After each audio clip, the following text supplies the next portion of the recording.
शिवाय। ओम नमः शिवाय। अथ श्री वायुपुराण उत्तरार्ध सप्तचत्वारिंशो अध्यायः गया महात्म्य पंचम। ओम नमः शिवाय। नारद उवाच कथं व्यक्तो स्वरूपेण स्थितश्चादि गदाधरः कथं व्यक्तो स्वरूपेण व्यक्तात्मना स्थिता कथं गदा समापन्ना यथा ह्यादि गदाधरः गदालोलम कथं चासीत सर्वपापाक्षयंकरम। सनत कुमार उवाच गदो नामासुरो ह्यासीद्वज्राद्वज्रतरो दृढा प्रार्थितो ब्राह्मणे प्रासात् स्वशरीरास्थिदुत्सजयम् ब्रह्मोक्तो विश्वकर्मापि गदाम चक्रेद भूताम तदा तदस्थि वज्रनिष्पेशय कुन्दैः स्वर्गे यधारयतो अथ कालेन महता मनो स्वायम्भुवे क्वचित् हेति रक्षो ब्रह्मपुत्रस्तपस्तेपे सुदारुणम् दिव्यवर्ष सहस्राणां शतं वायुं भक्षयत उन्मुखश्चूर्ध्वबाहुश्च पदाङ्गुष्ठो वरेणः एकेतानिष्ठदव्यग्र शीर्णपर्णानिलासनः ब्रह्मादींस तपसा तुष्टान् वरं बभ्रे वरप्रदानो देवैर्दैत्यैश्च शास्त्रैर्विविधैर्मनूनादिभिः कृष्णेशानादिचक्राद्यैरभ्यध्वा स्याम महाबला तथेत्युक्त्वान्तर्हितास्ते देहिते हेतिर्देवानथा जयतो इन्द्रत्वामकरोद्धेतिर्भीता ब्रह्महरादयः हरिमते शरणं जगमुरुचुर्हेतिं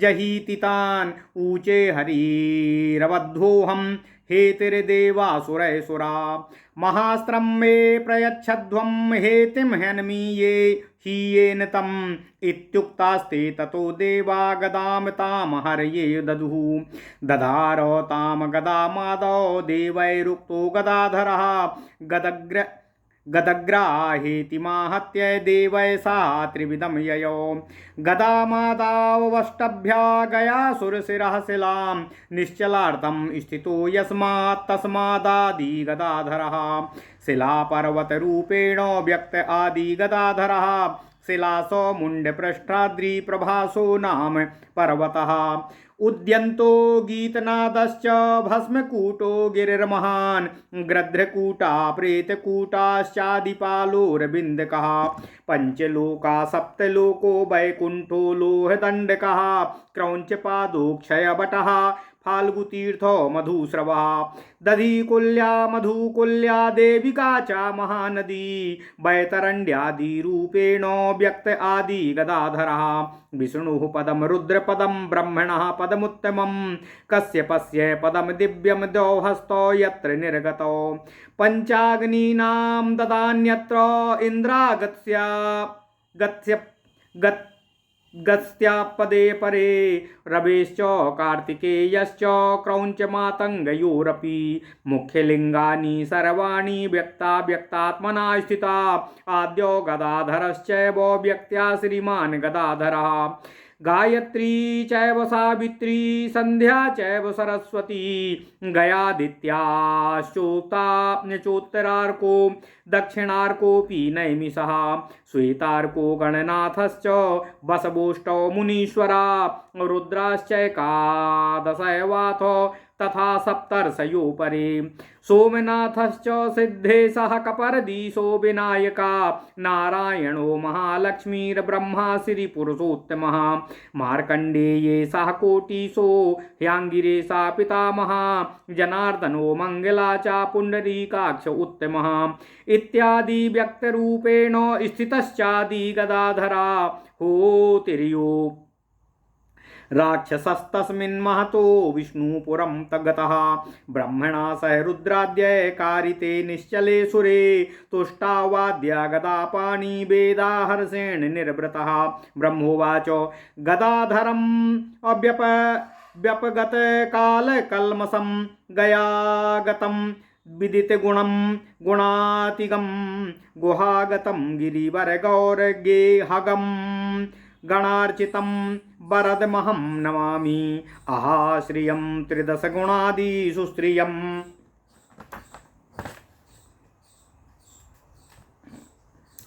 अहश्रियं त्रिदशगुणादिसुश्रियं भवश्रियं उद्दिति भवदारणाश्रियं कलिश्रियं कलिमलमर्दनश्रियं गदाधरं नौमि तमाश्रितश्रियं दृढाव्रतं परिव्रढगाढसंस्तुतं कामाद्भुतं सुदृढमरूढिरूढिगं तमाढ्यं दृढदुरिताद्यदौकितम् अस्वढ़ो कृतं दृढ़तरगोत्रसूत्री सूक्तिभं विदेहकम् अकर्णकला विवर्जितं विजन्मकम् दिनकरवेदिभूषितं गदाधरं ध्वनिमुखवर्जितं परं नमाम्यहम् असततमनादिमीश्वरम् मनोतिगं गतिमतिर्वर्जितं परं सदा द्वयं स्तुति शिरसि स्तुतं बुधे चिदात्मकं कलिगतकारणातिकं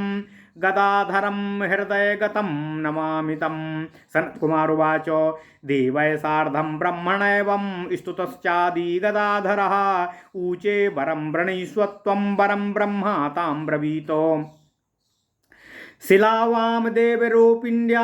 शिलायां देवरूपिण्यां नातिष्ठा मत्स्वयाना विना स्थास्यामूत्र सार्धं नित्यं व्यक्तादिरूपिणाम् एवमस्तु श्रिया सार्धं स्थितश्चादि गदाधरा लोकानां रक्षणार्थाय जगतां मुक्तिहेतवे सुव्यक्तः पुण्डरीकाक्षो जनार्दनो इति श्रुतः वेदैर्गम्याया मूर्तिरादिभूता सनातनी सुव्यक्त्या श्वेतकल्पे सा भविष्यति तथा पुनः वाराहकल्पे हव्यक्त्याः व्यक्तिमप्यागमत्पुराः संतारणाय लोकानां देवानां रक्षणाय च गया शिरसि सुव्यक्तो भविष्यति न संशयः ये द्रक्ष्यन्ति सदा भक्त्या देवमादिगमाधरं कुष्ठरोगादि निर्मुक्ता यास्यन्ति हरिमन्दिरं ये द्रक्ष्यन्ति सदा भक्त्या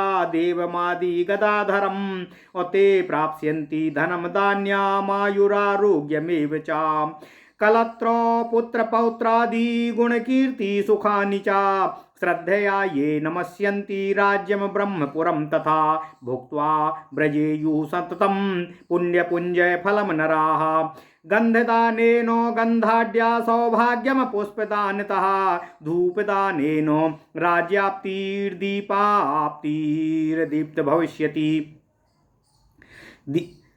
धूपदानेन राज्याप्तिर्दीपादीप्तिर्भविष्यति ध्वजदानात् पापहानिर्यात्राकृत ब्रह्मलोकभाक श्राद्धपिण्डप्रदो वस्तु विष्णुं नेष्यन्ति वै पितरन् श्रद्धया ये नमस्यन्ति स्तोत्रेणादिगदाधरं स्तोष्यन्ति च समभ्यर्च्य पितरन्नेष्यन्ति माधवं शिवोऽपि परया प्रीत्वा तुष्टावादिगदाधरं शिववाच अव्यक्तरूपो यो देवा मुण्डपृष्ठाद्रिरूपतः फाल्गुतीर्थादिरूपेण नमाम्यादिगदाधरं व्यक्ताव्यक्तस्वरूपेण पदरूपेण संस्थितः मुखादिलिङ्गरूपेण नमाम्यादिगदाधरम् अव्यक्तरूपो यो देवो जनार्दनस्वरूपतः मुण्डपृष्ठे स्वयं जातो नमाम्यादिगदाधरं शिलायां देवरूपिण्यां स्थितं ब्रह्मादिभिः सुरैः पूजितं सत्कृतं देवैस्तं नमामि गदाधरम् यं च दृष्ट्वा तथा पृष्ट्वा पूजयित्वा प्रणम्य च श्राद्धादौ नामाम्यादिगदाधरं महदादेश्च जगतो व्यक्त्यस्यैकं हि कारणम् अव्यक्तज्ञानरूपं तं नमाम्यादिगदाधरं देहेन्द्रिय मनोबुद्धि प्राणाहंकारवर्जितम् अजग्रत्स्वप्नाभिनिर्मुक्तं नमाम्यादिगदाधरं नित्यानित्यविनिर्मुक्तम् असत्यमानन्दमव्ययं तुरीयं ज्योतिरात्मानं नमाम्यादिगदाधरं। सनत्कुमार उवाच एवं स्थितो महेश आदेशेनो प्रीतो ह्यादि गदाधरः स्थितो देवाशिलायां सा ब्रह्मद्यैर्दैवतैः सह संस्थितं मुण्डपृष्ठाद्रौ देवमादि गदाधरं स्तुवन्ति पूजयन्ति ह ब्रह्मलोकं प्रयान्तु ते धर्मार्थी प्राप्नुयात् धर्मार्थी प्राप्नुयात् धर्मार्थार्थी चार्थमाप्नुयात् कामान् वाप्नुयात् कामी मोक्षार्थी मोक्षवाप्नुयात् बन्ध्या च लभते पुत्रं वेद वेदाङ्गपारगं राजा विजयमाप्नोति शूद्रश्च सुखमाप्नुयात् पुत्रार्थी लभते पुत्रानभ्यर्चादि गदाधरं मनसा प्रार्थितं सर्वं पूजाद्य प्राप्नुयाद्वरे। ओम नमः शिवाय, ओम नमः शिवाय, ओम नमः शिवाय। ओम नमो भगवते वासुदेवाय। ओम देवकी सुत गोविंद वासुदेव जगतपति देहि तनियम कृष्ण त्वाम अहम शरणम गतः। ओम नमः शिवाय, ओम नमः शिवाय, ओम नमः शिवाय।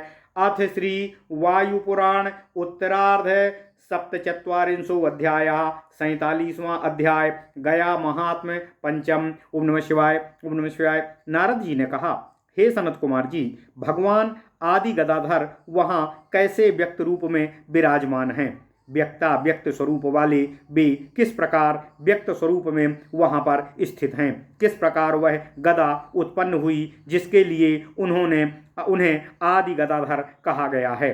सभी पापों का विनाश करने वाली उस गदा में चंचलता कैसे हुई? सनत कुमार जी ने कहा, प्राचीन काल में वज्र से भी अतिशय कठोर गद नाम का एक महासुर हुआ।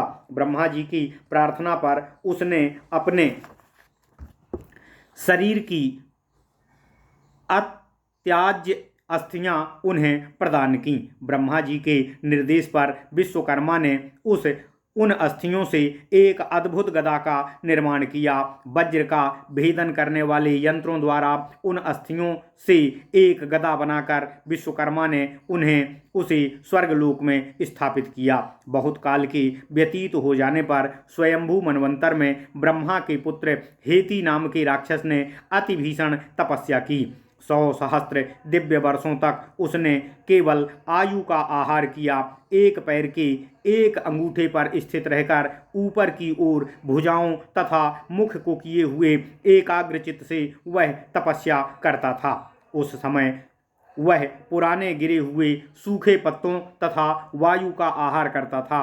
वर प्रदान करने वाले उन ब्रह्मा आदि देवगणों के उसकी अति कठोर तपस्या से संतुष्ट हो जाने पर उसने उन सबों से यह वरदान मांगा कि मैं सभी देवताओं, दैत्यों, विभिन्न प्रकार के अस्त्र शस्त्र, मनुष्य, कृष्ण, शिव, सुदर्शन चक्र आदि से ना मारा जाऊं तथा मेरे समान अन्य कोई दूसरा महाबली ना हो। देवगण उसकी इस प्रार्थना को स्वीकार कर अंतर्ध्यान हो गए। इसके पश्चात उसने देवताओं को पराजित कर इंद्र का पद छीन लिया। उसके इस उद्दंड व्यवहार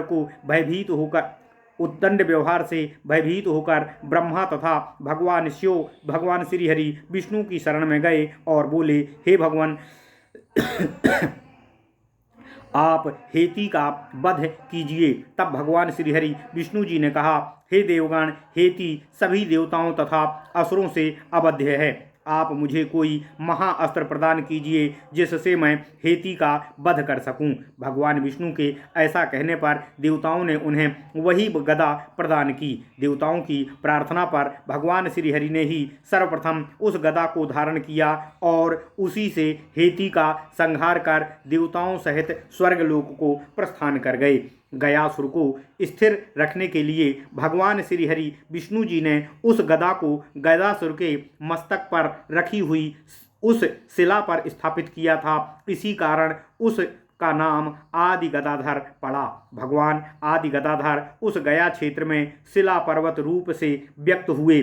उस शिला के अतिरिक्त मुंड पृष्ठादि, प्रभास, उद्यंत, गतिनाद, भस्मकूट नाम वाले महापर्वत, गृध्रकूट, प्रेतकूट, आदिपाल, अरिविंदक, पंचलोक, सप्तलोक, वैकुंठ, लोहदंडक, क्रौंचपाद, अक्षय वट, फल्गु तीर्थ, मधुश्रवा, दधिकुल्या, मधुकुल्या, देविका, महानदी, बैतरणी आदि के रूप में भी भगवान गदाधर व्यक्त हैं। विष्णु पद, रुद्र पद, उत्तम ब्रह्म पद, दिव्य गुण संपन्न कश्यप पद, जहाँ 2 हाथ बाहर निकले हुए हैं, पंचाग्नियों के पद, इंद्र तथा अगस्त्य के पद, सूर्य, कार्तिकेय, क्रौंच, मातंग तथा अन्य प्रमुख लिंग वहाँ व्यक्ताव्यक्त स्वरूप में स्थित हैं। भगवान आदि गदाधर स्वयं ही व्यक्त रूप से इन स्वरूपों में अवस्थित हैं। गायत्री, सावित्री, संध्या, सरस्वती, गयादित्य, उत्तरार्क, दक्षिणार्क, नैमिष, श्वेतार्क, गणनाथ, 8 वसुगण, मुनीन्द्रगण, 11 रुद्रगण, सप्तर्षिगण, सोमनाथ, सिद्धेश, कपर्दीश, विनायक, नारायण, महालक्ष्मी, ब्रह्मा, श्री पुरुषोत्तम, मार्कंडेयेश, कोटीश, अग्निरेश, पितामह जनार्दन, मंगला, पुंडरीकाक्ष आदि स्वरूपों से भगवान आदि गदाधर वहाँ विराजमान हैं। वह हेती नाम वाला राक्षस, जिसका वर्णन पहले किया गया है, मृत्यु के पश्चात भगवान श्री हरि विष्णु जी के लोक में चला गया। गयासुर को अचंचल कर देने पर ब्रह्मा सहित रुद्र आदि देवगण अत्यंत प्रसन्न हुए और सब देवगणों ने मिलकर उनकी स्तुति की। ब्रह्मा जी ने कहा, हे गया क्षेत्र में विराजमान गुणातीत उत्तम गुणयुक्त लक्ष्मी कालगति तथा कलमसों से रहित गुणों से पूजित गदाधर गिरिराज हिमालय की हिमपूर्ण गुफा में निवास करने वाले वर प्रदायक प्रभु को मैं नमस्कार करता हूँ। दिन के शोभा रूप देवताओं को विजय प्रदान करने वाले भगवान शंकर को यशदाता, दैत्यों का संहार कर देवताओं को प्रसन्न करने वाले कली के महापापों का विनाश कर कीर्तिशाली कलिकाल में भी श्री संपन्न शरणागत रक्षक भगवान गदाधर को मैं नमस्कार करता हूँ। प्रगाढ़ भक्ति युक्त भक्तगण जिनकी स्तुति अत्यंत दृढ़ भाव से करते हैं, ऐसे दृढ़ से भी दृढ़तर अद्भुत कर्मशील महापराक्रमी अजन्मा होकर भी शरीरधारी भीषण पाप कर्मों के विनाशक पूज्यों के अग्रगण्य पापियों के लिए दुर्लभ भगवान श्रीहरि को हमारा नमस्कार है। मन वचन से अगोचर होकर भी सद्वंशों में उत्पन्न होने वाले देह रहित करण तथा कलाओं से विहीन अजन्मा सूर्य तुल्य कांति युक्त ध्वनि तथा मुख से रहित अनादि अमित वैभवशाली भगवान को हम सदा नमस्कार करते हैं। मन से परे बुद्धि द्वारा अगम्य परात्पर अद्वैत विद्वज्जनों द्वारा स्तुत्य चित स्वरूप कली के कारण से रहित हृदय स्थित उन भगवान गदाधर को हम नमस्कार करते हैं। सनत कुमार जी बोले, देवताओं सहित ब्रह्मा जी द्वारा भगवान श्री हरि विष्णु जी की स्तुति करने पर भगवान श्री हरि विष्णु आदि गदाधर ने कहा, आप वरदान मांगिए। तब ब्रह्मा जी बोले, हे देव, इस देव स्वरूपिणी शिला पर हम आपके बिना नहीं रह सकते हैं, व्यक्त आदि स्वरूप में ही आपके साथ सदा स्थिर रह सकते हैं। तब भगवान आदि गदाधर श्री हरि विष्णु ने कहा, ऐसा ही हो कहकर वहाँ लक्ष्मी सहित विराजमान हुए। सभी लोगों की रक्षा तथा सभी प्राणियों को मुक्ति प्रदान करने के लिए भगवान आदि गदाधर भगवान श्री हरि विष्णु पुंडरीकाक्ष जनार्दन के नाम से व्यक्त रूप में वहाँ अवस्थित हुए। इस प्रकार सुना जाता है। श्वेत कल्प में वेदों से भी अगम्य आदिभूत सनातनी जो भगवान की व्यक्त मूर्ति थी, वही भविष्य में बाराह कल्प में अव्यक्त हो जाती है। पूर्व काल में वही व्यक्तता को प्राप्त हुई थी। लोक उद्धारक तथा देव रक्षक वह मूर्ति गया सिर पर व्यक्त होगी, इसमें कोई संदेह नहीं है। सदा भक्तिपूर्वक भगवान गदाधर के दर्शन करने वाले कुष्ठ जैसे महारोग से भी मुक्त होकर भगवान श्री हरि विष्णु जी के लोक को जाएंगे। भगवान विष्णु आदि गदाधर का सदा भक्तिपूर्वक दर्शन करने वाले विपुल धन धान्य आयु तथा आरोग्य प्राप्त करेंगे। कलत्र पुत्र पौत्र गुण कीर्ति तथा सुख भी की उन्हें सदा प्राप्ति होगी। भगवान आदि गदाधर को श्रद्धापूर्वक नमस्कार करने वाले राज्य तथा ब्रह्मपुर को प्राप्त करेंगे। ऐसे लोग सभी पुण्य कर्मों का प्रभूत फल भोग कर अंत में ब्रह्मलोक को गमन करेंगे। वहाँ सुगंध युक्त द्रव्य के दान से प्रचुर सुगंधित पदार्थों की प्राप्ति होगी। पुष्पदान से सौभाग्य की वृद्धि होगी। धूप दान द्वारा राज्य की प्राप्ति, दीप दान से अतिशय कांति, ध्वज दान से पापों का अंत होगा। वहाँ की यात्रा करने वाले ब्रह्मलोक का अधिकारी होगा। वहाँ श्राद्ध तथा पिंडदान करने वाला अपने पितरों को भगवान श्री हरि विष्णु जी के लोक की प्राप्ति कराएगा। जो व्यक्ति पूर्व में ब्रह्मा जी द्वारा कहे स्तोत्र द्वारा स्तुति कर भगवान आदि गदाधर को श्रद्धा पूर्वक प्रणाम तथा उनका पूजन करेगा, वह अपने पितरों को भगवान माधव के समीप पहुंचा देगा। भगवान शिव से भी भक्ति पूर्वक भगवान शिव ने भी भक्ति पूर्वक भगवान आदि गदाधर श्री हरि विष्णु जी की स्तुति की थी। शिव जी ने कहा, अव्यक्त स्वरूप में जो भगवान मुंड पृष्ठ पर्वत तथा फल्गु तीर्थ आदि के रूप में विराजमान हैं, उन आदि गदाधर देव को हम नमस्कार करते हैं। जो व्यक्ताव्यक्त स्वरूप में पद मुख लिंग रूप में विराजमान हैं, उन आदि गदाधर को हम नमस्कार करते हैं। अव्यक्त स्वरूप वाले जो देव जनार्दन रूप में मुंड पृष्ठ पर विराजमान हैं, उन आदि गदा देव को हम नमस्कार करते हैं। देव स्वरूपणी शिला पर विराजित ब्रह्मा तथा अन्य देवगणों द्वारा पूजित तथा सत्कृत होने वाले उन भगवान आदि गदाधर श्री हरि विष्णु देव को हम नमस्कार करते हैं। जिनका श्राद्धादि में दर्शन स्पर्श पूजन तथा प्रणाम कर मनुष्य ब्रह्मलोक को प्राप्त करता है, उन आदि गदाधर देव को हम नमस्कार करते हैं।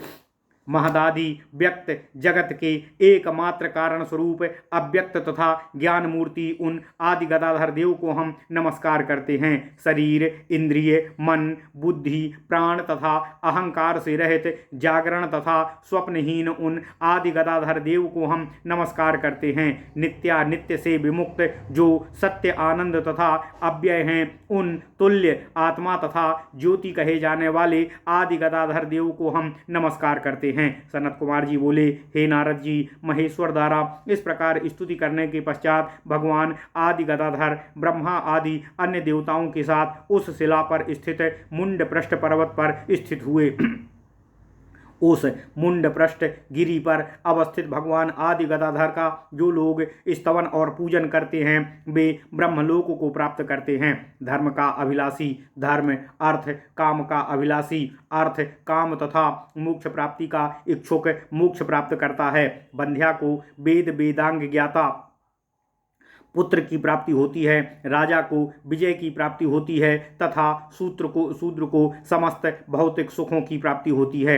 आदि गदाधर का विधि पूर्वक पूजन करने वाला पुत्रकामी व्यक्ति अनेकों पुत्रों को प्राप्त करता है। भगवान श्री हरि विष्णु के पूजन आदि से मनुष्य अपनी सभी मनोवांछित कामनाओं को प्राप्त कर लेता है। ओम नमः शिवाय। ओम नमः शिवाय। इति श्री वायु महापुराणे वायु प्रोक्ते गया महात्म्य नाम सप्तचत्वारिंशो अध्याया। इस प्रकार श्री वायु महापुराण में गया महात्म्य नामक 47वां अध्याय पूर्ण हुआ। ओम नमः शिवाय। ओम नमः शिवाय। ओम नमः शिवाय। ओम नमो भगवते वासुदेवाय। ओम देवकी सुत गोविंद वासुदेव जगतपति देव में तनियम कृष्ण त्वाम अहम शरणम गतः। ओम नमः शिवाय। ओम नमः शिवाय। ओम नमः